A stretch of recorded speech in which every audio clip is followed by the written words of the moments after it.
6년 전에 5,200만 원을 계좌 이체로 빌려줬습니다. 당시 차용증은 안 썼고요. 시간이 지나도 안 갚아 법원에 소송을 넣었고 올해 지급 명령 판결을 받았습니다. 이후 채무자 집을 찾아갔는데요. 분명 채무자가 그 집에 살고 있는 게 확실한데 명의가 다른 사람으로 되어 있었습니다. 그렇다고 채무자가 소득이 없는 건 아닌데요. 지금 제가 알 수 있는 재산이 하나도 없어 판결을 받아도 돈을 받아내지 못하고 있는 상황입니다. 지금 채무자가 일용직 일을 하고 있는 것 같은데요. 어떻게 돈을 받을 수 있는 방법은 없을까요? 그리고 통장이 있다면 압류도 가능할 것 같은데요. 어떻게 해야 하는지도 궁금하고요. 남자다 보니 만나서 술 한잔하면서 다른 사건을 일으켜서 법적으로 엮이게 한 다음에 돈을 받아낼 수 있는 방법도 있는지 궁금합니다. 자, 이번 상담 지급 명령까지 받았는데 돈을 전혀 받지 못하고 있습니다. 우리 변호사님들 어떻게 보실지 한번 바로 여쭤볼게요. 어떻게 보실까요? 네, 이런 경우가 생각보다 많이 있습니다. 그 민사집행법상 채무자의 재산을 찾기 위한 제도들이 마련되어 있긴 합니다만 그럼에도 불구하고 이제 타인의 명의로 돼 있다던가 아니면 집행을 할 만한 재산이 없을 경우에는 더 많은 노력과 시간이 필요하기도 합니다. 그렇군요. 우리 현지원 변호사님 어떻게 보실까요? 지금 집에 살고 있는데 명의가 다른 사람이라고 했으면 이 집을 임대차해서 사용하고 있을 확률이 매우 높습니다. 또한 전세로 사용하고 있을 수도 있죠. 그렇다면 임대차 보증금이나 전세 보증금을 압류하는 게 좀 현실적으로 좋을 것 같습니다. 네, 우리 상담자분께서 차용증을 쓰지 않았는데도 다행히 승소를 한 것 같습니다. 어떤 부분이 효력을 발휘했다고 볼 수 있을지 궁금해집니다. 우리 김 변호사님께서 말씀을 먼저 해주시죠. 네, 차용증을 쓰지는 않았지만 그 계좌이체 방법으로 돈을 건네준 게 주요했다고 보입니다.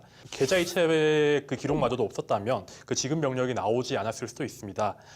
물론 이제 계좌이체로 돈을 빌려줬다고 하더라도 그게 이제 차용금 명목인지 아니면 다른 명목인지 그게 뭐 명확하게 입증된다고 보기는 힘들겠지만 평소 두 사람 사이에서 금전 거래가 따로 없었고 그 큰 돈이 한꺼번에 지급되는 것은 이례적이기 때문에 그 돈이 이제 차용금이라고 이제 인정되었던 것 같습니다. 네, 잘 알겠습니다.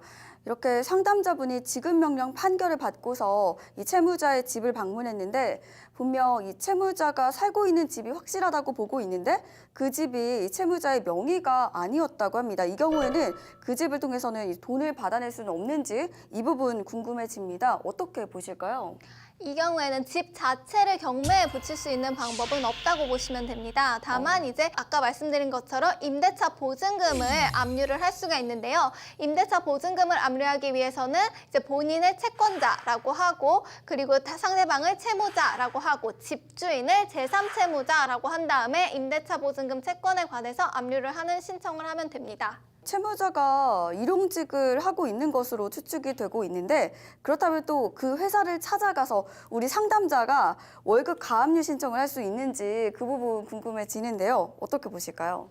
가압류라는 것은 가가 이제 아직 그 소송이 진행되기 전에 압류를 한다는 거거든요. 그렇기 때문에 지금 현재는 지급명령 판결이 나왔기 때문에 그냥 압류를 실행을 바로 하면 됩니다. 그래서 압류를 급여에 관해서 압류를 할 수 있는데 우리나라는 이제 급여에 관해서는 2분의 1까지만 압류를 할 수 있게 두고요. 그리고 최저생계비를 보장을 해줘야 된다고 해서 185만 원까지는 압류를 못하게 해놓았습니다.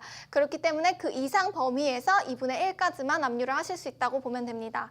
우리 상담자가 지급 명령 판결을 받았잖아요. 그렇다면 이 채무자의 소득이나 재산 등을 강제적으로 압류를 해서 돈을 받을 수는 없는 건지 이 부분 궁금해지고요. 또 지급 명령 판결에 대해서 정확하게 설명이 좀 필요해 보여요. 어떻게 보시는지 말씀해 주시죠. 네, 그 지급 명령이란 민사소송법상의 독촉 절차로서요. 금전 등의 지급을 목적으로 하는 채권을 확보하기 위해서 채권자의 일방적인 신청만이 있으면 법원에서 이제 명령을 내어주는 그런 절차를 말합니다.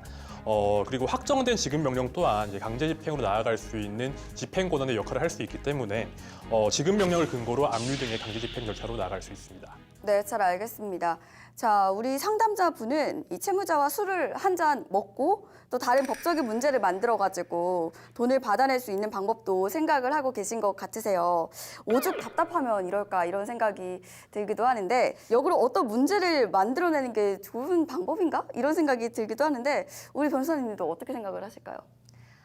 일단 먼저 제 의견을 물어보신다면은 저는 이거는 이제 방법 중에 하나로 고려할 가치조차 없다 이렇게 말씀을 드리고 싶고요. 이제 제가 저번 시간에는 이중매매와 관련해서 이중매매를 했고 상대방이 배임죄를 저질렀을 가능성이 있으니 형사고소를 해보시는 게 어떠냐라고 말씀을 드렸는데 그 사건은 상대방이 분명히 지금 범죄를 저지른 상황에서 저희가 이제 권리자로서 고소를 하는 것이고 그에 따라서 합의금을 받는 건데 지금은 합의금을 받을 상황을 만들어간다. 이거는 제 생각에는 정말 합리적이지 않은 방법이라고 보고요. 또한 합의금이라는 것은 결국에는 이제 줄 생각이 있어야 되거든요. 그 뭐 피고인이라든지 채무자 입장에서 줄 생각이 있어야 되는 임의 지급 형태를 취하는 것이고요. 실질적으로 뭔가 범죄가 성립된다고 하더라도 징역형이나 벌금형이 나오게 되고 벌금은 국가에 납입하는 것이기 때문에 합의금을 못 받게 된다면은 이것은 진짜 아무 소용이 없는 행동이라고 볼 수가 있습니다. 자, 그렇다면 우리 상담자분을 위해서 최대한의 해법 제시 부탁드리겠습니다. 먼저 우리 김인석 변호사님께 여쭤보도록 하겠습니다.